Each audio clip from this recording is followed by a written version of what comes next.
unless you have your video off, you might be recorded. So again, I really appreciate everybody coming tonight. My name is Jennifer Lazeski. I'm the Executive Director of WSO, the Wisconsin Society for Ornithology. And we're sponsoring a program tonight on eBird, and specifically how we'd really like people to be using it during our big birding bash coming up this weekend. So on May 21st and May 22nd, we're asking everybody who is out and birding, whether by yourself or with a group, to be contributing to our big statewide list. So we're trying to basically do a big weekend for Wisconsin during spring migration and see how many species we can find and how much participation we can get. So Jack's going to give you the sharing information on that, and we're really grateful that he's here to help walk us through some of the features on eBird and how we can use them. Thank you, Jack. Yeah, happy to be here. So I'm Jack Coulter. I am on the board of the Wisconsin Society for Ornithology, serving in a couple different roles as on a couple different committees, and also as the chair of the grants committee. And in addition to that, I also serve on the Wisconsin eBird team, and I wear a couple different hats there as well. I help with records review throughout the state, though primarily in Washington, Waukesha, and Walworth counties. And I also help manage some of the filters that eBird has. So what flags, when it flags, and in what quantity. And I also serve as the primary eBird hotspot editor for Wisconsin. So I help keep all of the different eBird hotspots straight. And it's a lot of fun. I really enjoy being able to serve on the eBird team, because eBird has given me so much, and it's great to be able to give back and help volunteer for that organization. So just like the WSO. But yeah, so as Jennifer mentioned, today we're going to be talking primarily about, I'm going to be talking primarily about what we would like you to do to have your data included in our big birding bash this upcoming weekend. And then from there, what I'd really like this to be is an open question and answer session for eBird questions that you have. So if you have every time I'm out in the field, I get questions from people like, why does eBird do this? What's up with that? Can you tell me a little bit more about this, that, or the other thing? Yes, I'm more than happy to answer any eBird questions that you have. If you have any that are right on the top of your head right now, feel free to drop those in the chat, and we'll circle back to those at the end of my short spiel. And then if you do have any questions in the middle of while I'm talking about what some of the eBird trip report features for the big birding bash, feel free to unmute yourself and interrupt me while I'm talking. At the end, I'd like to really focus on just having an open question and answer session about some of the eBird questions you might have. I'm also happy to answer any questions about some of the other Cornell Lab products like Merlin. I helped out with the Merlin Sound ID project last summer primarily, and helping to train the algorithm that they use to identify birdsong, how to identify birdsong. That was a really fun project, and I'm happy to answer any questions about Merlin or eBird or anything like that. So with that said, I'll go ahead and share my screen here. Hopefully everybody can see. And so we'll just talk a little bit about the eBird trip report feature before, and some of the ancillary stuff with that, before jumping into some of the questions that you might have about eBird. So to access trip reports, you'll click on the My eBird section on the website. This creating and managing trip reports is not something that you can do on the mobile app. You can do it on the website from a mobile device, but there isn't really a way to deal with trip reports on the eBird app itself. You can contribute to trip reports by submitting checklists, but the actual administration of trip reports is exclusively via the website. And so that's where I'll be focusing on today. So if you go to your My eBird and click on Manage My Trip Reports, that'll take you to the home screen, where here is a list of all of the trip reports that I've created. And I think for demonstration purposes, the best one is probably going to be a trip that I took with my aunt and uncle, who are both ornithologists, last summer to North Dakota. And I know it's, let me tell you about a trip I took, but I'll try to minimize that part and focus more on the details that you can use when you're making your own trip reports. So the first thing that you'll do with a trip report is you'll give it a name, and then you'll define the temporal period where you'd like checklists to be included. So for this one, I chose May 31st through June 5th, because that was the duration that we were traveling together.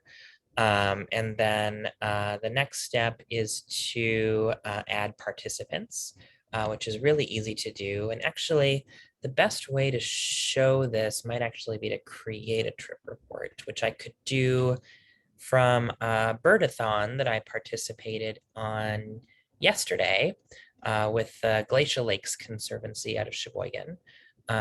So yeah, I'll actually do a trip report from scratch. So I'm on the My eBird, My Trip Report section. I'm going to click the green Create Trip Report button here. And then I'm going to name the trip report. GLC is the name of the acronym for the organization. Birdathon 2021 to 2022.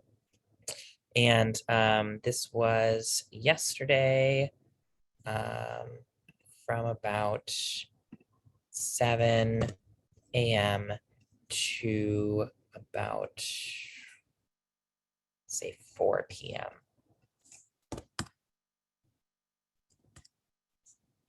Okay, so the next thing you do when you're creating a trip report is choose the visibility. Link only is the default, and that's actually what I'm going to keep in this situation. But you can keep your trip reports limited. This is probably the most private option. This limits it to you and only the people you invite to join the trip report. So that would be people who are actually on the trip with you. But link only allows me to share a link from the trip report that I create with other people who might be interested in what we saw, who weren't actually there. And then the other option is public. And this allows the trip report to appear on public pages. Now, there aren't actually any public places where trip report would appear right now, but this is something that they may build in the future. And so they're providing this as an option in the interim, so that if you do want your trip reports included in public outputs once they are developed, this would be what you would click. But for today, I'm just going to click the default, which is link only. And then I'm going to click this Create Trip Report button down here. And then here it'll ask you to review all of the lists that you have, you've submitted in that time period. So that was yesterday from 7 a.m. until 4 p.m. This was the 7 lists that I submitted. There's a couple here from some of the private properties we were on, and a couple of incidental places in between points. And yes, this is exactly what I wanted it to be. So then the last step is to save and view the trip report. So here it shows you the name of the trip report, the county that you were in, or the location that you were in, and then the next thing that I'm actually going to do is invite people to the trip report by clicking this blue add people button in the corner. And if you've shared lists with anybody, it'll actually invite you to include those people in the trip report. And so I'm going to go ahead and do that here. And then I'm going to invite these people to the trip report. And everybody who I just invited will get an email and that says that they've been invited to a trip report, and they can then add comments, and any media that they've uploaded will show up here. Any comments on any of the species will show up. If you click on all of these details, it'll show you a species by species and checklist by checklist breakdown of how many species we saw throughout the day, what count of those species, and then where exactly these individuals were recorded. So this is how we're going to manage our big birding bash. And this will be in more or less real time. We'll be able to, accept checklists as they're coming in, as they're shared with the WSO Breeding Bird Bash account. So we set up an eBird account with the username WSO BBB. So if you share your eBird checklists on this coming weekend with that account, it'll be included in this this data set. So we should see the whole state light up with pins, and should have a ton of species, a ton of checklists, and hopefully a ton of photos and sound recordings that people are able to capture while they're out. So now that we've walked through how to create a trip report, I am going to go back to this trip report from this summer just to show you what a multi-day complete trip report with comments and media attached kind of looks like, and also with multiple people. So you can see the driving route that we took out to the Western Dakotas, and it's a really cool way to go down memory lane if this is a trip report that you're creating for yourself, or in the WSO's case, it'll be a cool way to see where everybody's birding this weekend throughout Wisconsin. You can again show all the details here. So you've got all of the different checklists, and if there's any comments, those would show up here.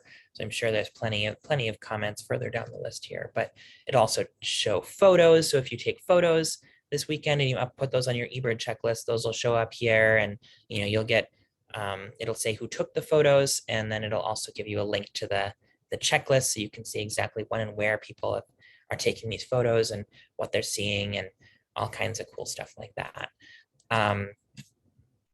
But going back up here, you can see that there's a breakdown between these blue pins, which are the personal locations we created, and then these red pins that are eBird hotspots that have already been created.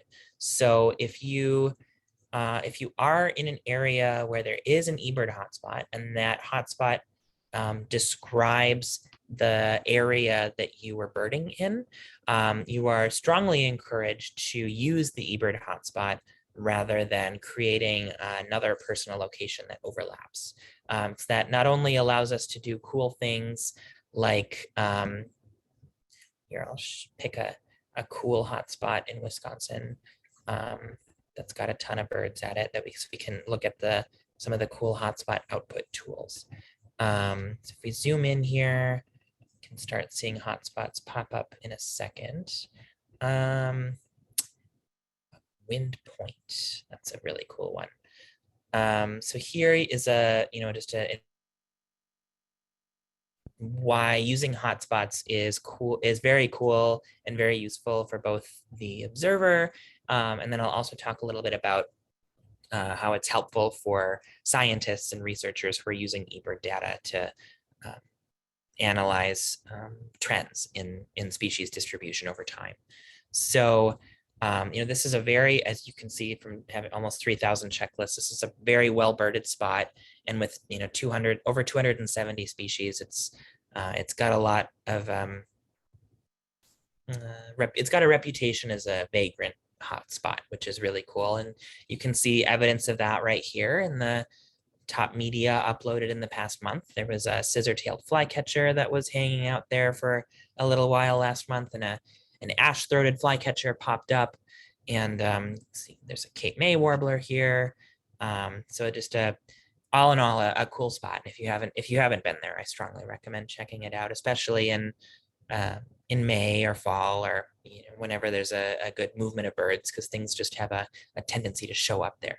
But here you can see that on the output side, there's you can see people who've been there recently. You can see when the last time somebody saw a specific bird was, when the first time somebody saw a specific bird was, and then what the the greatest number of a given species that anybody has seen at any point in time for any species that has been recorded there. And then you can also look at your own life list. So here's, if I click here, it'll show me my life list for wind point, which is, I'm sure much lower than a lot of people who spend a lot more time down there, but it's still decent. But you can also look at some, so here's a way you can check out some of the species that have been seen at wind point that I have not seen. So I've spent some time at wind point, but I've never seen, some of the really more common species down there, because I'm, probably there when there's a mega rarity, or, just passing through Racine County. But there's plenty of opportunity for me to, spend some more time there and get to know some of the more familiar suspects based off of their frequency here. So there's a lot of cool things that you can do with hotspots. You can also look at your totals compared to everybody else who submitted data at the hotspot. But in addition to all of the cool little stuff that you can do from the user perspective, it's also a very useful tool for scientists who are downloading raw eBird data. Because when you do that, it shows up in a big comma separated file that you can open in Excel, or if it's small enough, or you can open it in R if it's too big to open in Excel, or you want to do more advanced manipulative tools to it. But it's really handy to be able to filter your results by a specific location. So every location in eBird has what's called a location identifier. And you can see here, this is the location identifier for wind point. It's location 160367. And being able to filter for that makes data analysis at the site level very helpful. But if you instead of using the hotspot, create a new personal location, in addition to not being able to use any of these tools here that they have for the hotspot level, it'll also make the analysis more complicated for people who are looking at site level data, who are interested in site level data. So that's all I had to say about eBird trip reports and the importance of using hotspots when you're submitting your data.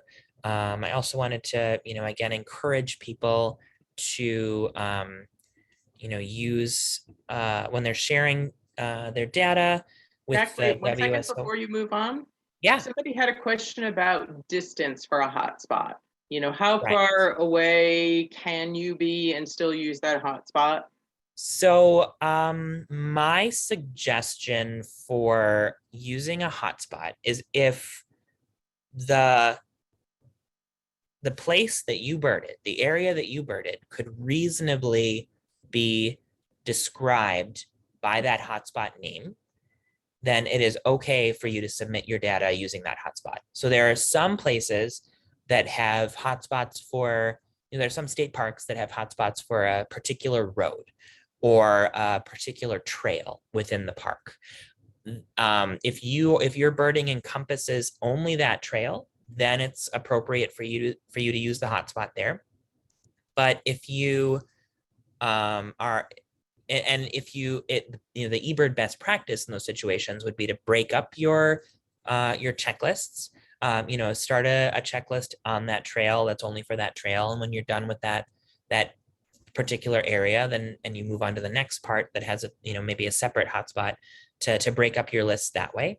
But most of the larger areas like Horicon Marsh, Wyalusing State Park, and Nesita National Wildlife Refuge have sort of general level all-encompassing hotspots where if if you're submitting a list of things that you've seen throughout the property, then it's best to use a broader level hotspot like that. But yeah, my rule of thumb has always been, if the area that you're birding can be described by the hotspot name, then it's appropriate to use that hotspot.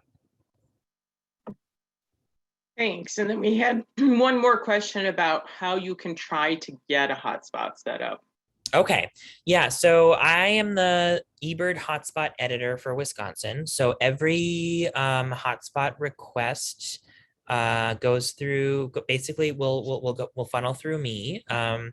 So if you've got a spot that you want to recommend as a hotspot, what you'll have to do is go to your My eBird and click on Manage My Locations.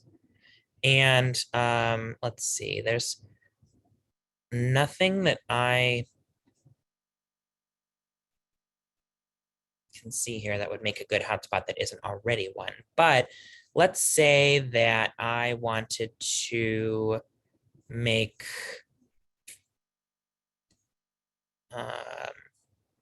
Interstate 94 an eBird hotspot. I'm not going to do that. But if I wanted to, then I would click on the location. And there's this button here that says suggest as a hotspot. And so if I click that, then it'll just make sure that I want to suggest this area as a hotspot. And, it'll let you know that it'll be sent to a local volunteer hotspot reviewer. Yeah, and if you're submitting a hotspot request in Wisconsin, that'll be me. In this situation, I'm going to click no. But if I was confident that this area was a good hotspot, then I would click yes, and then it would be sent to my review queue for hotspots, and I would evaluate it and make a determination and potentially contact you if it was appropriate. If I had additional questions, I may reach out. So that is my guidance for how to get places submitted or as hotspots. I am all for more hotspots in places where they don't currently exist. If you have a state park that's pretty big, that's only covered by one hotspot that you think could have multiple hotspots, subdivided within it, feel free to suggest those. Or if there's a city park near you that doesn't have an eBird hotspot right now, feel free to suggest that.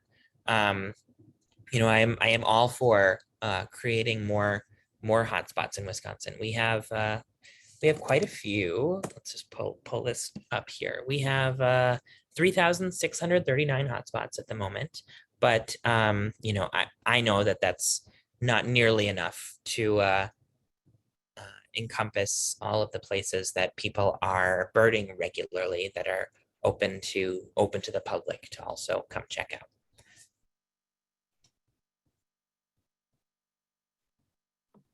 Okay, that was it for the chat. Okay. And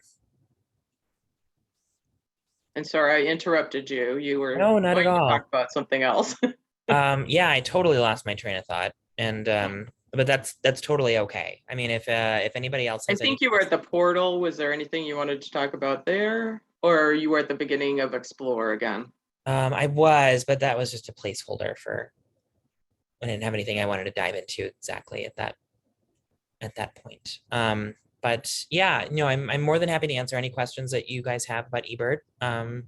Not just birding bash specific stuff, but general questions about eBird or Merlin or anything like that, I'm more than happy to take a stab.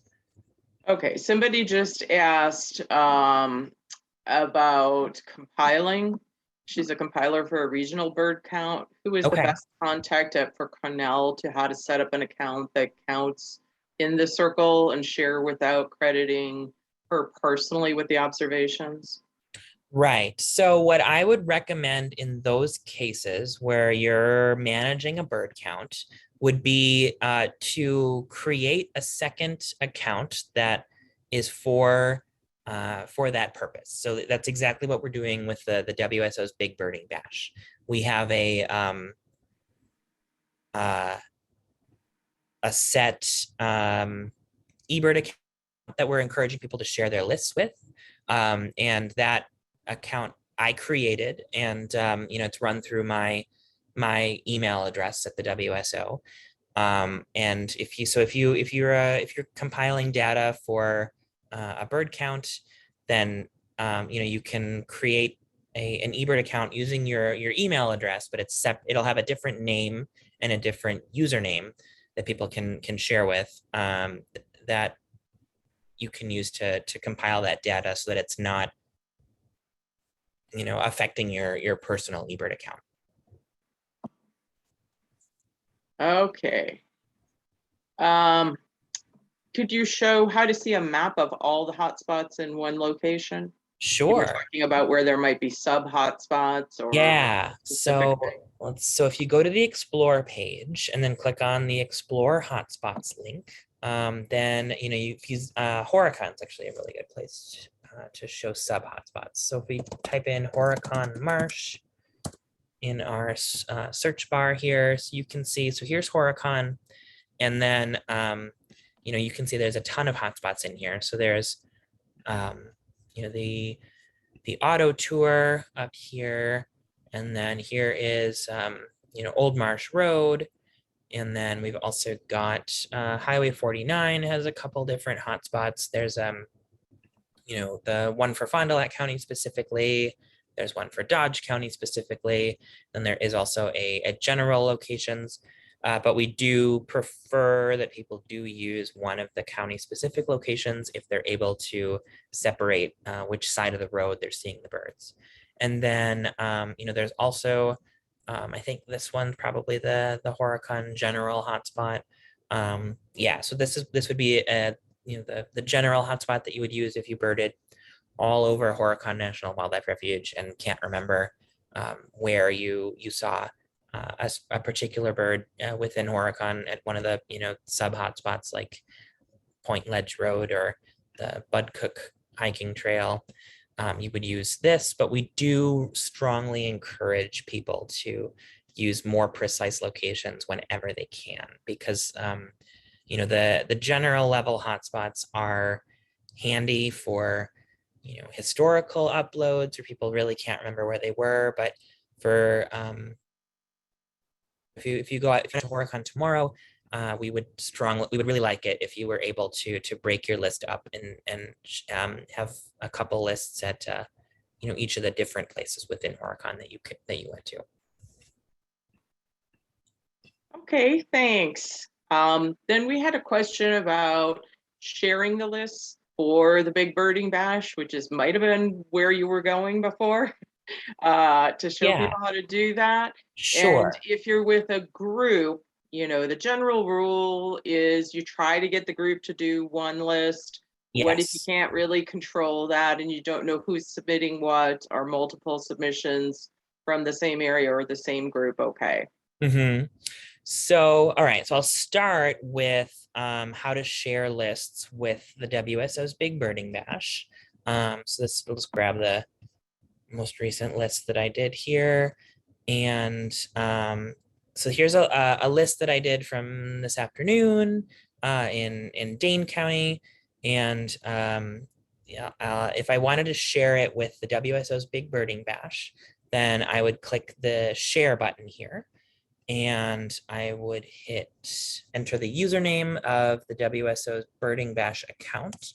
So that is WSO BBB. and then I would click share. And then once I do that, then it'll show up in my, once I use the username, it'll show up in my contacts. So if I share another list, then instead of having to type in that username again, I can just scroll down to the bottom here where it says, it should say WSO Big Burning Bash, but it may not be that, it may not be that, it may not refresh that quickly. But yeah, so to share it with the WSO's birding account for the, would be set up for the Big Birding Bash is very simple. All you have to do is click the share button on the website and then click on, and then enter the username. You can also do that from the eBird mobile app. Now, if you're birding by yourself, and it won't, there won't be a way to share the list from the app intuitively. What you'll have to do is change your the number of observers to 2, and then at that point there's a prompt that'll come up that'll ask if you want to share the checklist with anyone, and then at that point you can enter the username WSO BBB and then hit on, and then change your user number back to, or observer number back to 1, and that'll then it'll still share with the WSO's account, even though but that's just if you were birding by yourself. And then the second question was about If there are multiple people in the group and oh, you right. don't know if Yeah. everybody's on that one shared list or people come and Right. go. So the So best, can multiple people in the same group or same location submit Yes. to the WSO's list? Got it. So the best practice would be at the beginning of your count to have one person be the designated eBirder. So that person is responsible for compiling the list and then sharing it with everyone, including the WSO's breeding or Big Birding Bash account. Now, if you have people joining late and those people didn't hear the message, and you have people who are insistent on submitting their own checklist, and they also happen to share it with the WSO's Birding Bash account. That's all stuff that we will, the data quality for the Big Birding Bash is all stuff that we will take care of on the back end. I'm going to be managing that account, and I will look for duplicates, and I can follow up if needed with people and see what's what's going on. But we'll try to eliminate duplicate submissions on our end, and we strongly encourage you to minimize duplicate submissions on your end when you're out in the field by saying something at the beginning of your walk, by saying that so and so is going to be responsible for the eBird list, and make sure you give your eBird username or your email address to that person so that they know and can share the list with you when we're done. And then somebody asked on the mobile app, do you do the share list before or after you submit the checklist? Is that one of the things you can edit? It is not, unfortunately. So when you're doing a shared list from the mobile app, that does have to be done. All of the usernames or email addresses that you're sharing with have to be entered at the data submission stage in order to, that's not editable after the fact on the eBird app. However, it is always editable on the eBird website. So if you go to the eBird website and you get something, and you find your checklist on a page like this, and then that share button is always going to be there, and you can share with whomever you'd like 100 years from now. So there's if you are trying to get it shared with as many people as possible using the app, that does need to be done using the before you submit the data. But after you submit it, if there's somebody that would like the checklist that you didn't know about, or you forget to share it with a particular person, or you forget to share it with the WSO's account, then you can always go to the website, no matter what, no matter when, and do some of those shares from there. Okay, and then just to repeat, Cindy, it's not call share on the mobile. You're going to number of observers, correct, Jack? Yes. On the mobile, where can you find that? So if you're submitting a list from the mobile app, then you will have to, let's see if you'll, yeah. So when you go to the last stage where you pick your location and then you review the list, the last step is to, there's a field that says observers. If you change the number of observers to anything more than one, then at the bottom of that section, it'll say share checklist with. And at that point, you can click that button, and you can add people's usernames or email addresses. Okay.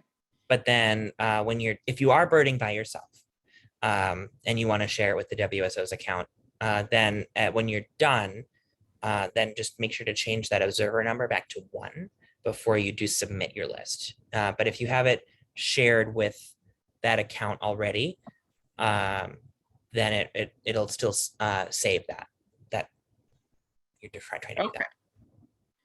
Then we had a question on the Merlin sound. What should you do if it's continually giving you a wrong bird? So the best thing that you can do in a situation like that is actually, if you are able to identify what that bird is to attach the recording that Merlin misidentified to the species that you have positively identified. So let's say that I'm out birding, and actually, here's a really common one. Merlin is hearing Philadelphia vireo, and I track the bird down, and I see that it's actually a red-eyed vireo. So what I'm going to do in that situation is I'm going to save that recording of what Merlin is calling the Philadelphia vireo, but what I know is the red-eyed vireo. And I'm going to upload it to eBird using the red-eyed vireo option. And I'm going to attach that sound recording to that observation. And at that point, what you're doing is you're helping train Merlin to recognize sounds that it doesn't have quite mastered yet. So once a week, they run the Merlin Sound ID tool through all of the sounds that have been uploaded, and they flag things for things that Merlin doesn't detect. So if Merlin says, "Oh no, this is a Philadelphia vireo," then that'll flag that for a human to look at. And if it's misidentified, it'll be sent to an eBird reviewer. But if it's inaccurate, if Merlin has misidentified the bird, then those recordings will be annotated, which is the technical process for teaching Merlin where the sound is and what the sound is, so that it'll help improve the accuracy of Merlin over time. So the best thing that you can do if Merlin's misidentifying something is to actually save that recording and upload it to the species that you know it is. Great, thanks. I've got another question about Merlin and misidentification. It multiple times has said that I have a tufted titmouse, which I'm sure I don't. Is there a way when I review the recording to find out at what point in that recording what bird it is saying? I haven't been able to figure out how to get back. Yes. So if you save your recording and you play it back, and you go to play it back at a later time, And then you click on, if you tap where it says tufted titmouse, it'll take you to the first time that Merlin detected that species. And if you play it from there, then you can listen to what Merlin has identified as a tufted titmouse. Okay. I thought I had tried that and it didn't seem to work, but I will try it again. Okay. I've often found that if you go to where Merlin says it first detected the bird and actually go back a couple seconds before that, then that's often the time when the bird is vocalizing that it thinks is X, Y, and Z species. Yeah. But tufted titmouse is one of those tricky species that is a high priority for additional training for Merlin. It doesn't have a great reliability rate. There are some internal metrics that we can look at how reliable is Merlin with a given species. And that information helps guide the efforts of the volunteers who are helping to train Merlin on how to identify sounds. We're pouring our efforts into those species that are being consistently misidentified by Merlin, so that it gets much better in the future. Okay, would it be helpful to send somebody? I mean, there's a few other species I've also had that it seems to consistently misidentify. Mm-hmm. Would it be helpful to send somebody a list of those? So in large part, that information is already known and is being tackled, as we speak by the volunteer corps. But but like I said, the best thing that you can do is to try and identify what it is that Merlin has misidentified on your own. And once you've established what that species is, to upload those recordings under that species so that it can help train the Merlin algorithm. Okay, thank you. Yeah, so the more sound recordings that you contribute, regardless of if it's a species that Merlin has misidentified or not, the more data that Merlin has to work with, the more sound recordings that it can analyze, the more accurate that it's going to be over time. Okay, but going back to hotspots, we had a question on when you're looking for some of those less common things and they haven't been seen in the day or two before. Mm-hmm. How can you, other than searching each hotspot in the area, is there a way to try to figure out where it's more likely to be? So rather than going into each individual hotspot and seeing what's been seen there, another thing you can do is go to the map for a given species. So if you click on species maps, and let's see, we could do the long-billed curlew that was in northern Wisconsin earlier this month. There's the point that it was seen here, and the last time that it was seen at the hotspot anyway, it was May 2nd. And then there are a few other locations for people who didn't use the hotspot on April 30th, April 27th, and April 28th. So I think with the last date of May 2nd, it's safe to assume the species has moved on. But if you wanted to be sure, what you could do is go to the Explore section and then click on Alerts and enter the county that the species was in. So this was in Ashland County.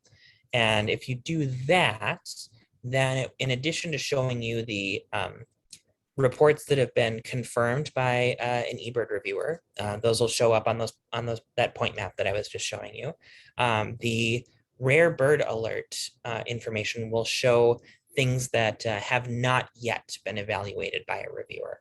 So if we go scroll down here, we can see that the long-billed curlew is not among the species that show up on the rare bird alert, which means that, even though, there's some things that from, the past day or so that the Ashland County reviewer hasn't looked at yet. The long-billed curlew is not one of them. And this bird has likely moved on. Okay. Somebody asked if there's a microphone that you can add to your smartphone to enhance Merlin recordings. There might be a microphone that you could use to enhance the detectability. Or you can also upload recordings that you make using a more professional camera setup or audio recording setup, and run those recordings through the Merlin ID system. But the app was developed with the smartphone microphone in mind, and so it's designed to be able to accommodate the smartphone that you're using, so that in most cases should be good enough for Merlin. It's not going to be able to detect everything that you hear, because there are some faint chip notes that you might hear in the distance, or a bird that only sings once. It's very faint that Merlin's just not going to be able to pick up on. But in large part, the smartphone microphone should be adequate for the purposes of the Merlin Sound ID.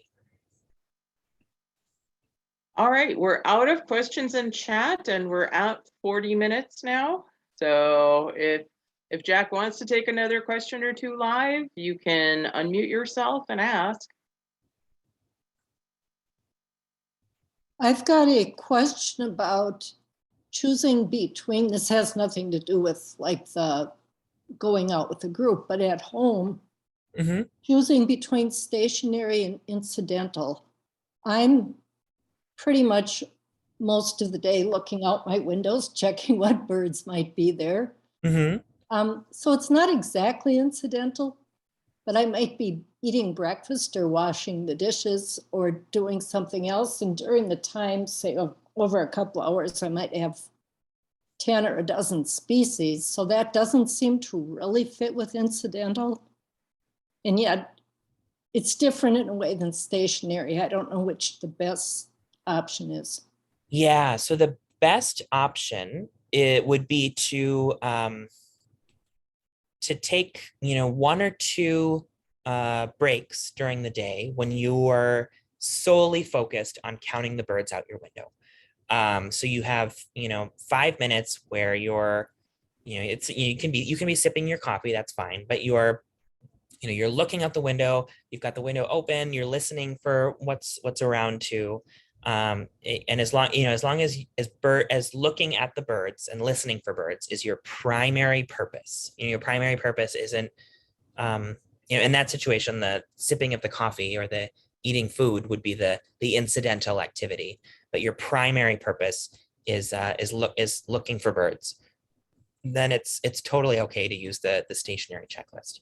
If your primary purpose is cleaning up, washing a couple dishes, things like that, or if you're keeping a running tab of birds that you've seen at your feeder throughout the day, where there's periods where you are looking for birds but very briefly, followed by periods of where you're not looking for birds, you're focused on other household tasks, but you want to, you're keeping track of things on one list.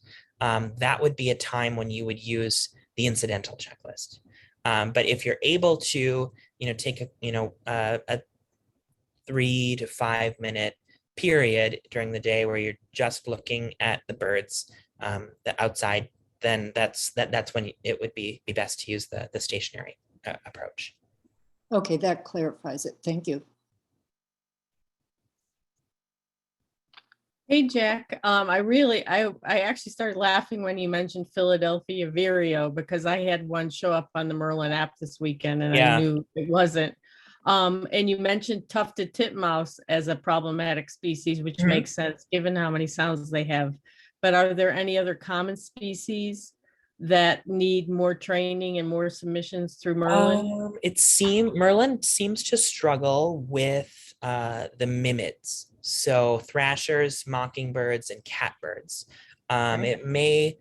It'll often, erroneously identify something as a mockingbird, or it might take, 6 or 7 vocalizations at close range before it identifies the catbird that you can see in the bush right next to you. Mimids are something that are really easy for people to pick up on, but it's super difficult for a computer to realize what's going on. But other than that, there's nothing that really jumps out as something that's a consistent issue. Thanks. Okay, does anybody else have anything live? Or you can still put it into the chat.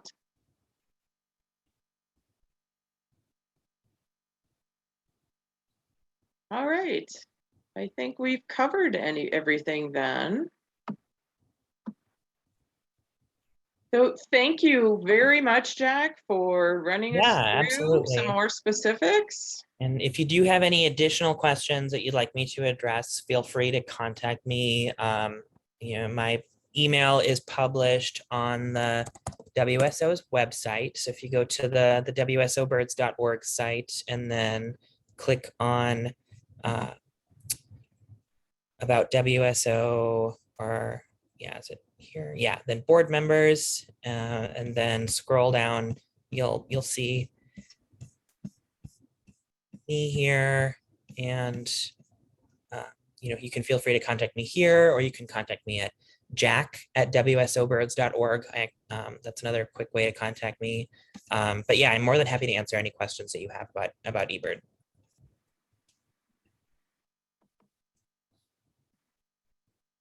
All right.